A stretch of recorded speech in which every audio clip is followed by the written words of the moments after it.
namanya kutuk anak sulung dan anak bungsu. Makanya kalau orang yang terlibat okultisme itu anak sulung atau anak bungsunya itu terkena kutukan.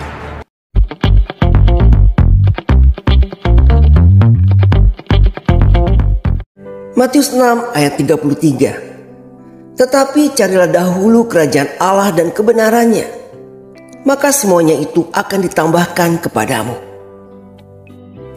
Amsal 20 ayat 5. Rancangan di dalam hati manusia itu seperti air yang dalam, tetapi orang yang pandai tahu menimbanya. Amsal 19 ayat 21. Banyaklah rancangan di hati manusia, tetapi keputusan Tuhanlah yang terlaksana.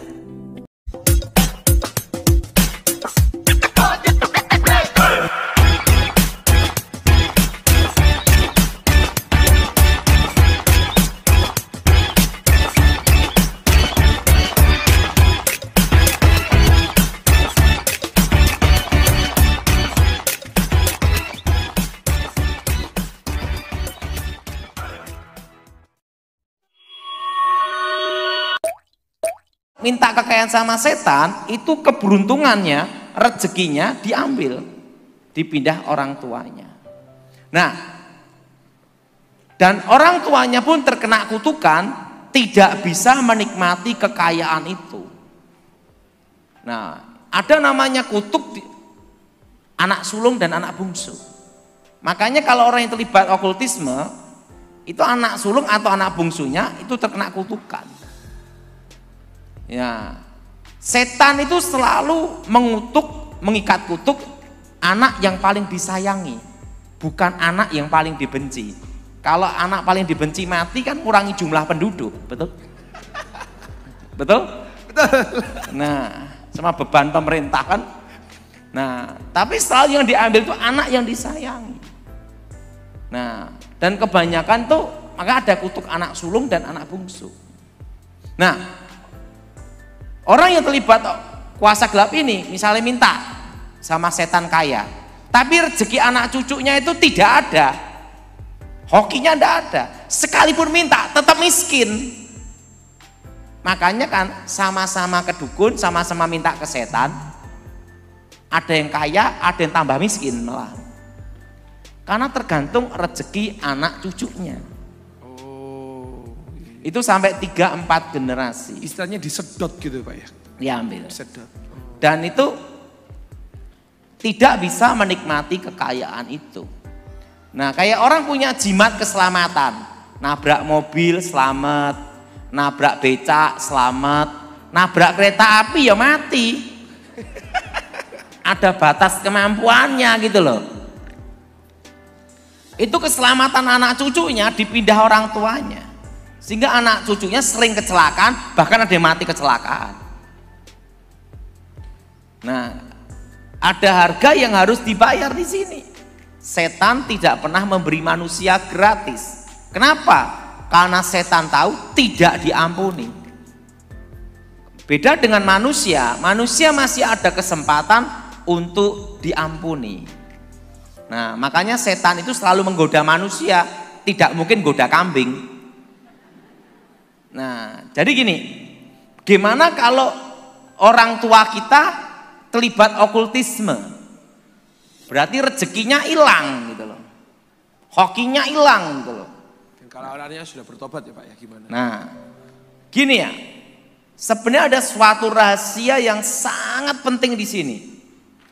Pada waktu seseorang percaya Tuhan Yesus, bertobat, lahir baru. Ingat, lahir baru. Kata kuncinya lahir baru.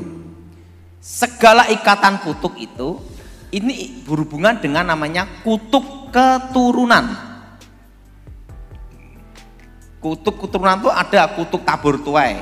Kalau orang tuanya suka berzina, anaknya kena kutuk, betul? Ada. Ada juga kutuk akibat kuasa gelap. Nah, itu kutuk keturunan. Nah, itu pada waktu percaya Yesus, bertobat, lahir baru, ini kuncinya di sini. Segala ikatan kutuk itu dibatalkan, diputuskan dalam nama Yesus. Pada waktu Yesus disalib, dia berkata sudah selesai. Amin. Haleluya. Nah, tapi ini berhubungan dengan kutuk keturunan. Tapi masih ada yang kedua. Nah, kalau orangnya itu terlibat sendiri kuasa gelap, berarti ini kan terlibat. Ini ada namanya kutuk masa depan. Jadi dalam doa pelepasan pemataan kutuk, selain kutuk keturunan harus juga pembatalan kutuk masa depan. Apa itu kutuk masa depan? Yang disebut Sabat Yahudi hari ke-7 itu hari Sabtu. Yang setuju angkat tangan. Makanya kan Advent hari ke-7. Kalau kita kenapa hari Minggu? Hari pertama. Karena Yesus bangkit hari Minggu. Hari kebangkitan. Nah, amin. Jadi jangan diperdebatkan Sabtu dan Minggu. Iya. Penting kebaktian ketemu Tuhan, betul? Betul, itu yang paling penting, Pak. Iya, betul. Nah, Sabat Yahudi itu Sabtu. Nah, hari Minggu itu hari pertama, hari kebangkitan tuh, hari kemenangan. Nah, berarti hari yang ke-6 itu hari Jumat. Hari ke-6, ingat, Tuhan menciptakan manusia segambar serupa. Tadi ingat, Tuhan menciptakan manusia segambar serupa dengan Tuhan, bukan monyet. Bukan monyet. Nah, sampai sekarang monyet tidak berubah-ubah itu. Nah, segambar serupa. Dan disitulah Tuhan berfirman, dan ini berhubungan dengan janji, yaitu berkat, blessing. Beranak cuculah dan kuasai bumi. Beranak cuculah dan apa saudara? Kuasai apa? Bumi. Kuasai bumi. Beranak cuculah kuasai bumi. Nah, lawan dari Tuhan adalah setan. Apa sih arti berkat? Berkat adalah kata-kata yang memberikan kehidupan, keselamatan, kejayaan, kemenangan, kemerdekaan, kemuliaan, hidup abadi. Lawan dari berkat adalah kutuk, kata-kata yang mengikat. Ingat, berkat itu juga mengikat dengan kehidupan. Kutuk mengikat dengan apa? Kehancuran, malapetaka, kesengsaraan, kemiskinan, sakit penyakit, wabah, kematian kekal. Itu kutuk. Kalau hari yang ke-6 Tuhan memberkati manusia, demikian setan pakai hari yang ke-6 untuk mengikat manusia dengan kutuk. Maka semua ritual kuasa gelap, semua puncak okultisme seluruh dunia pasti hari Jumat, malam Jumat. Tidak ada malam Minggu. Artinya apa? Lawan dari Tuhan adalah setan. Lawan dari berkat adalah kutuk.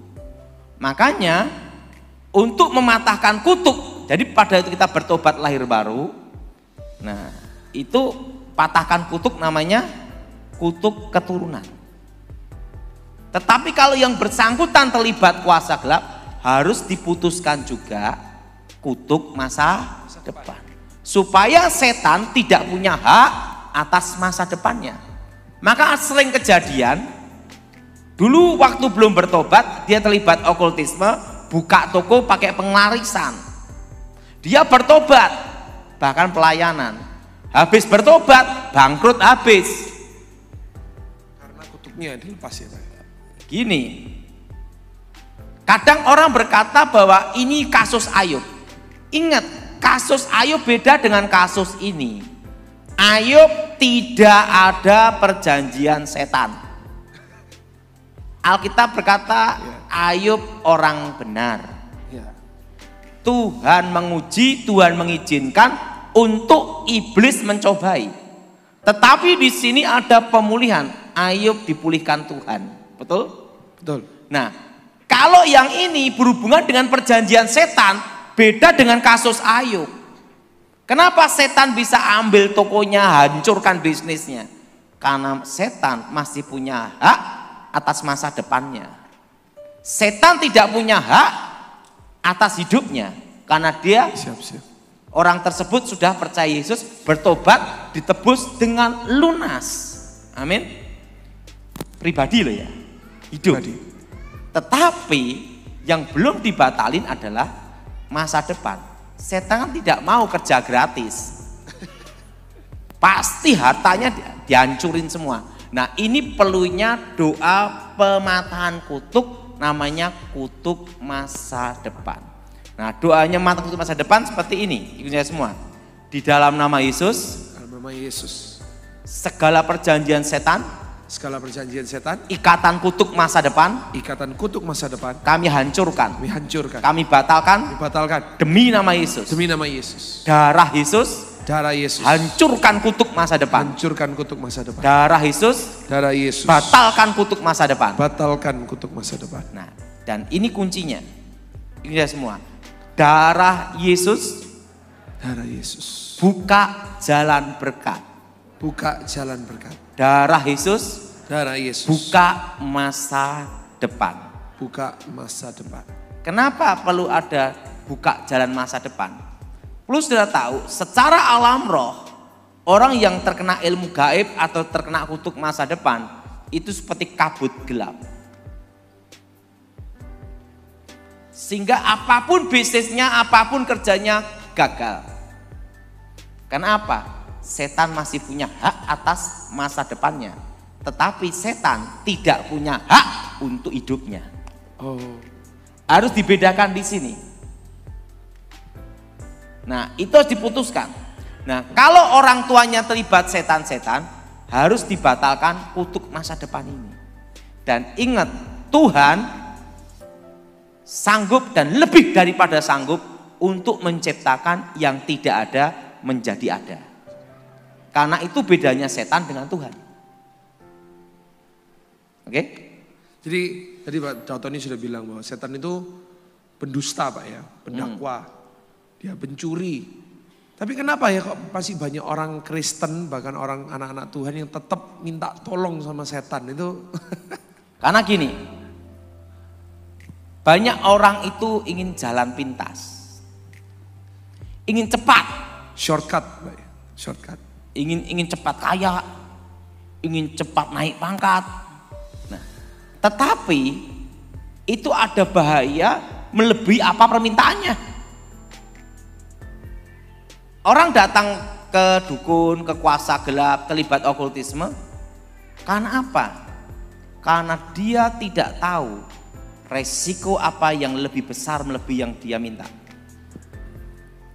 Kalau dia tahu, tidak akan berani. Dukunnya pun tidak akan kasih tahu karena omsetnya hilang. Nah, dukun tidak akan beritahu resiko. Nah, misalnya gini. Nenek saya, nah tapi ini kasus lain. Nenek saya tidak berharap masuk surga. Karena dia pasti ke neraka. Dia ngomong sendiri sama saya. Loh kenapa nenek? Waktu dia belajar ilmu hitam, dia praktekkan ilmu hitam bunuhin orang.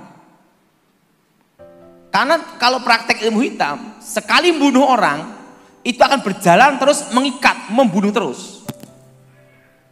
Dan untuk lepas dari itu susah.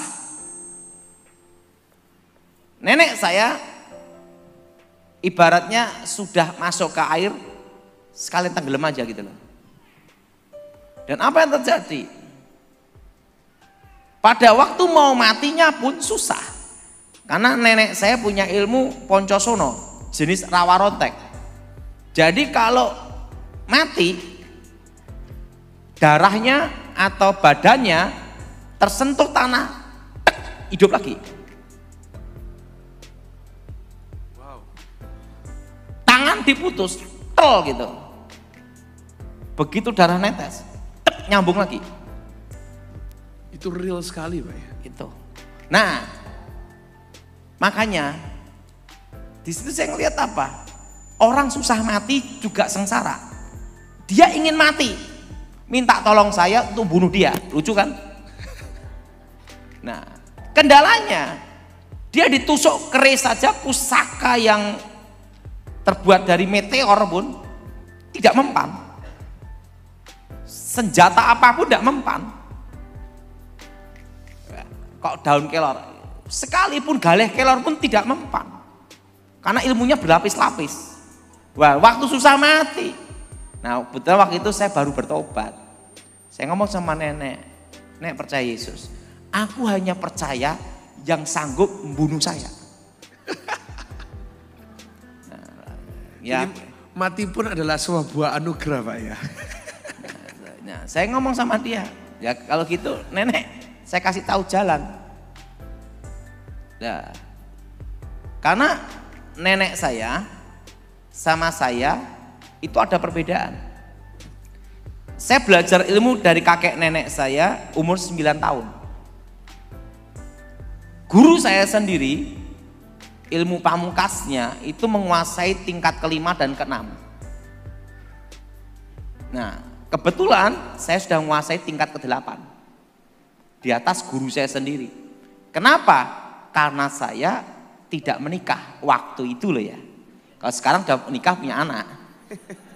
Nah, karena syarat untuk ilmu tingkat dari tingkat ke-7 ke-8 itu hanya bisa dipelajari orang yang tidak pernah mengenal hubungan seks. Harus perjaka murni.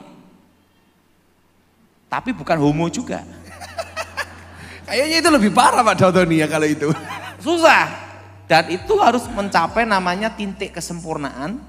Mati dalam hidup, hidup dalam mati. Dan saya sudah menguasai sampai tingkat ke situ.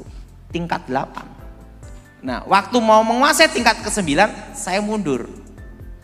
Karena guru saya ngomong sama saya, hanya ada 2. Jadi dewa atau jadi iblis. Wah, enggak mau saya. Jadi saya mentok sampai tingkat 8. Nah, pada waktu tingkat 8, saya sudah menguasai tingkat dari semua ilmu kanuragan. Ajian-ajian guru saya. Nenek saya kaget bagaimana bisa kalah gitu loh. Jadi saya kalahnya itu pada keluarkan semua ilmu kalah hilang ingatan setahun. Nah, setelah saya sembuh terima Yesus, nenek saya ceritain yang bisa ngalahkan Yesus. Langsung dia ngomong, kalau gitu saya tantang Yesus gitu. Aku percaya kalau dia bisa bunuh saya, baru aku percaya. Waktu itu dia ngomong, nah dia susah mati. Yesus, kalau engkau sakti, bunuh saya. Belum lama bicara itu langsung mati di depan saya. Berarti Yesus kita sakti Bapak Ibu Saudara. Kasih tepuk tangan bagi Tuhan kita. Bagi Yesus kita yang sakti. Puji Tuhan. Jadi kalau ditanya, nenek saya masuk surga atau tidak, bingung saya. Karena dia ngomong, kalau Yesus engkau sakti, bunuh saya. Waktu dia ngomong terakhir itu, mati di depan saya. Saya ditanya sama pendeta. Saya tanya pendeta lagi juga. Dia ke surga apa ke neraka? Pendeta ngomong, enggak tahu. Saya tanya lagi, enggak tahu juga. Dan dia sampai sekarang mati dan tidak hidup lagi. Berarti Yesus kita benar-benar sakti. Nah, oke. Kasih tepuk tangan sekali lagi. Jadi batalkan kutuk ini. Namanya kutuk masa depan. Dan setelah itu berdoa darah Yesus buka jalan berkat, darah Yesus buka masa depan. Oke, lanjut. Nah, Pak, ini kita gunakan waktu untuk menjawab ada beberapa pertanyaannya. Nah, ini ada beberapa pertanyaan tentang LGBT, lesbian, gay. Jadi langsung saya kelompokkan aja LGBT. Apakah itu termasuk ada yang bilang itu psikologis, ada yang bilang itu normal, ataukah itu ada suatu roh yang mengikat, Pak Daud? LGBT. Pertama, itu ada roh yang mengikat. Itu berhubungan dengan kutuk masa depan. Atau kutuk keturunan. Yang kedua, ada namanya transfer roh. Transfer roh. Orang yang selalu berhubungan dengan homo, transfer, bisa kena. Berhubungan itu maksudnya gimana, Pak? Deket orang homo, deket. Karena ada suatu kasus, ini kejadian, Nyata. Ada seorang anak muda belajar ilmu gaib. Pergilah ke dukun yang punya ilmu gaib. Nggak taunya dukunnya homo. Matang. Ini laki-laki ini normal. Dibikinlah ritual ada di sungai, disikatlah bagian belakang. Nah, sekali kena bagian belakang, itu transfer roh. Sandi jadi gini. Padahal dulu gini, jadi gini. Padahal laki-laki normal gini. Begitu disikat belakang jadi gini. Nah, ada transfer roh. Nah, untuk lepas dari itu gimana? Pertama adalah engkau harus putuskan kutuk namanya keturunan, tapi juga namanya kutuk, ikatan kutuk itu juga ada namanya ikatan batin juga. Ikatan batin roh, najis namanya, dibatalkan dalam nama Yesus. Tetapi ingat, yang ketiga, keputusan dari dirimu itulah yang menentukan. Sekalipun didoain pendeta sampai pendeta lu udah habis, tapi tidak mau lepas, ya susah. Makanya menikah itu sekarang tuh kategori 4. Pertama harus seiman, betul? Pertama harus apa? Seiman. Kedua, ingat, bertanggung jawab. Karena kita ini nikah tidak hanya modal cinta. Memang cinta bisa bikin kamu kenyang. Gak bisa. Kalau ngomong cinta itu waktu pacaran, betul? Betul. Betul?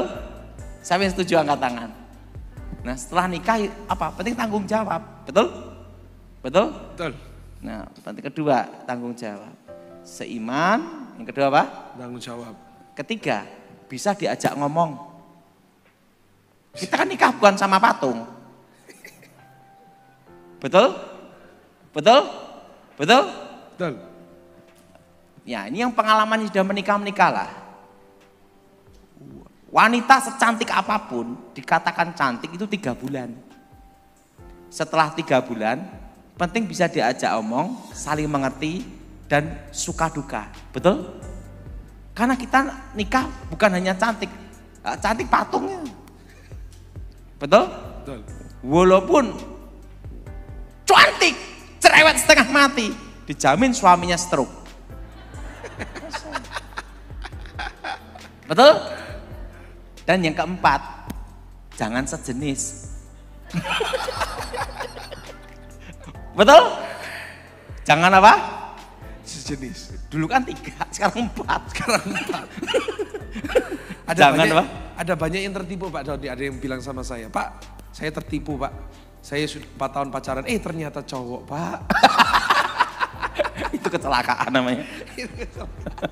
Nah, ini ada pertanyaan lagi Pak Doni. Pak Doni, ada yang kena guna-guna karena diputuskan sama pacarnya.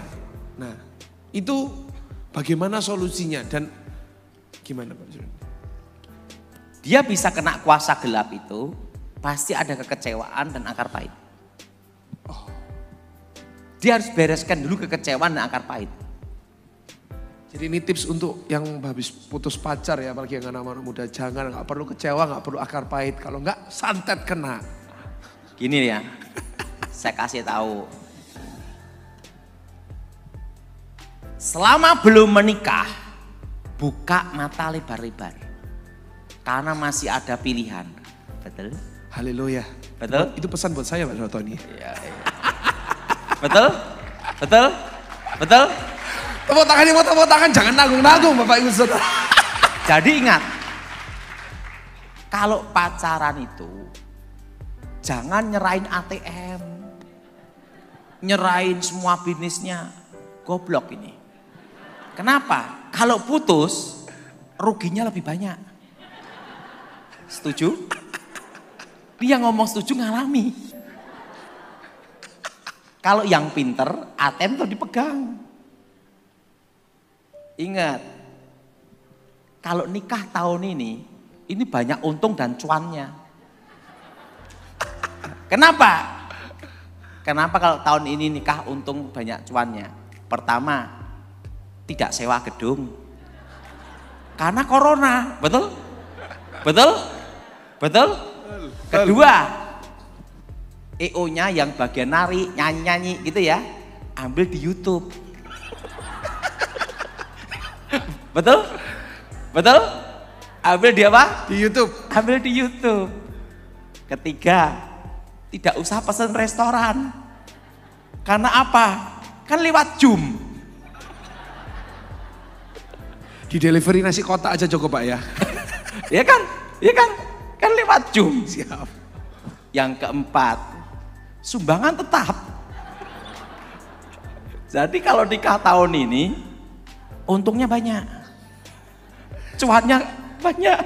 Jadi ini jawaban doa apabila Bapak Ibu ada yang bertanya atau mungkin teman-teman apakah tahun ini harus menikah? Ini jawaban doa dari Tony. Tahun ini menikahlah. Kenapa? Pasti untung. Dan ingat, jadi transfer spirit itu ada. Ada. Makanya gini ya, orang yang selalu berkawan dengan banci atau bencong bertahun-tahun, nah ini bisa ada transfer roh. Kalau imannya tidak dalam Tuhan. Kalau benci juga terhadap orang yang Bisa. Transfer roh. itu pengetahuan baru buat kita semua. Makanya saya ini pelayanan di mana-mana suka sendiri. Kenapa suka sendiri? Takut ada ya.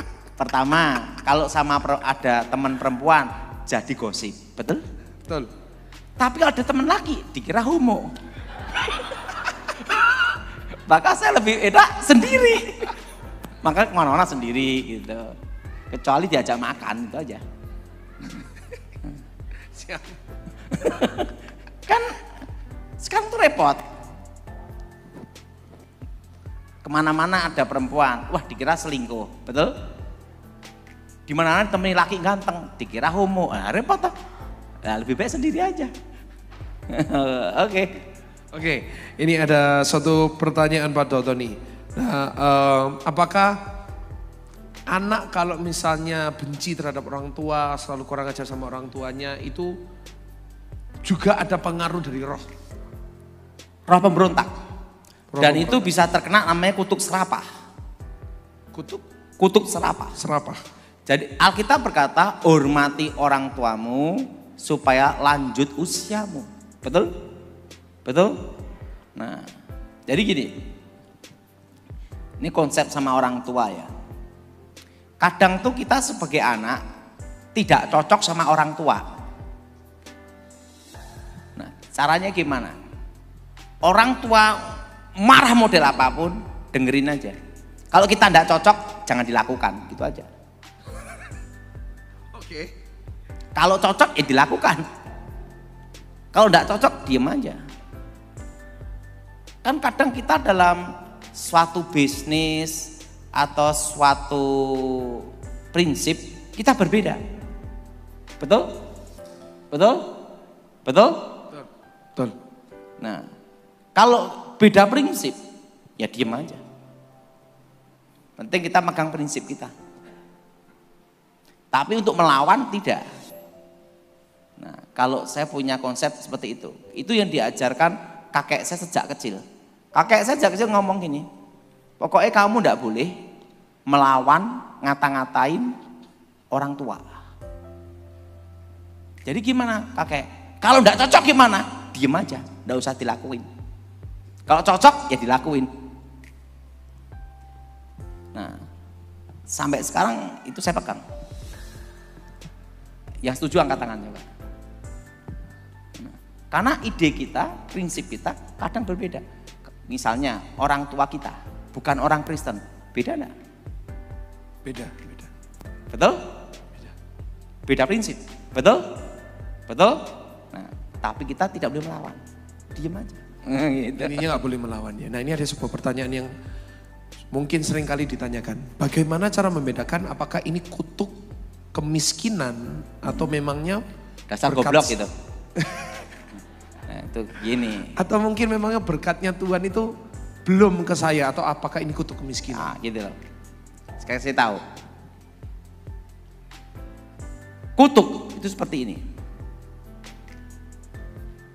Kalau dia ada kutuk kemiskinan, dia pasti sering mimpi ketemu roh-roh orang mati zaman dulu. Dan yang kedua, dia akan merasa kayak hidupnya dibayangi, diawasi oleh sesuatu. Ketiga, itu kalau didoakan, pada waktu kita lihat itu seperti kayak ada kabut gelap. Ini ada satu kasus ya. Ada wanita cantik, ini cantik. Udah cantik, GM, General Manager perusahaan ayahnya. Sampai umur 45 belum nikah. Lebih mending lumayan tapi laku, betul nggak? Betul? Betul? Betul. Nah, lebih baik lumayan tapi laku. Nah ini cantik dan laku. Setiap kali, tapi dia sering dimimpiin roh-roh. Nah setiap kali dia mau menikah, pasti batal. Itu sampai umur 45. Nah di situ ada ikatan kutub. Nah pada saya lihat, ada kabut gelap. Langsung tak doain, putuskan demi nama Yesus. Jadi memang kalau ada ikatan kutub, dia hidupnya akan merasa diawasi oleh sesuatu. Dan ada mimpi, roh-roh. Karena gini ya, di dalam diri manusia itu ada insting, naluri. Manusia terdiri dari tubuh, jiwa, dan roh. Nah kalau ada sesuatu yang menyerang kuasa gelap dalam dirinya, pasti instingnya akan memberi tanda. Betul. Ya, oke, lanjut. Nah, ini terakhir ya, ini ada satu pernyataannya Pastor Dautoni yang sangat-sangat memberkati saya, yang saya pernah. Pastor Dautoni pernah berkata, pernah diajarin kalau dulunya nggak punya apa-apa dan sekarang punya segalanya, hidupnya jangan berubah. Pastor Dautoni kan pernah mengatakan seperti itu. Gimana? Jadi kalau dulunya misalnya orang miskin dan sekarang diberkati, maka kayak Pastor Dautoni, hidupnya ya nggak aneh-aneh, nggak glamor, tapi itu sangat memberkati. Itu mungkin bisa diterangkan. Ini pengalaman hidup saya ya, Michael ya. Guru saya ngelatih saya dalam usia tua. Tapi setiap hari dia latihan terus. Latihan terus. Dan dia ngelatih saya 6 jam setiap hari. Nah, dan meninggal usia 100. Dan masih latihan. Dan kakek saya, guru saya tidak pernah pakai kacamata. Waktu itu saya tanya sama kakek, guru, gimana tentang hidup? Dia ngomong sama saya, waktu aku masih muda kayak kamu, pasti ingin jadi orang terkenal, betul? Karena saya belajar berbagai kekuatan ajian, kekuatan mistik. Nah, aku ingin ada di puncak gunung itu. Nah, setelah aku sampai puncak gunung, di situ tidak ada lawan dan tidak ada kawan. Justru aku kesepian. Dan apa yang terjadi? Dalam hidupku saat ini, aku hanya menantikan kematian dengan cara terhormat. Guru, kalau mau jadi besar itu kan mudah. Mempertahankan kebesaran itu yang susah. Nah, itu betul? yang susah, konsisten. Betul? Betul. Orang nikah itu mudah.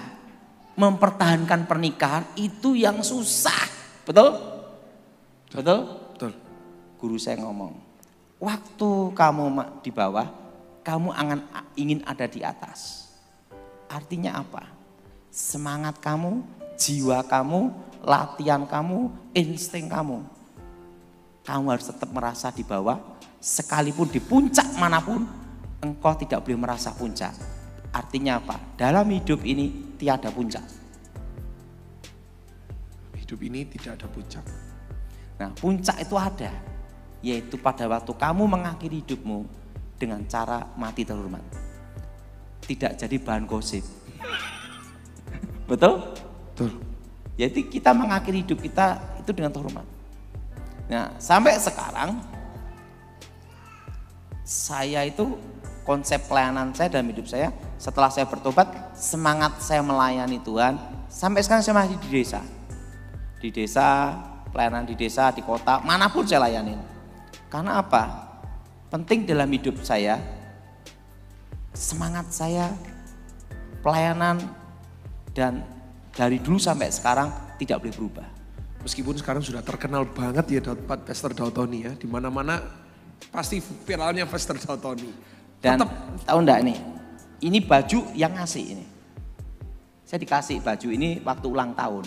Jadi harganya berapa saya enggak tahu. Nah, kalau celana saya ini saya tahu. Ini celana saya ini saya belinya $10. $10. Itu tahun 2001.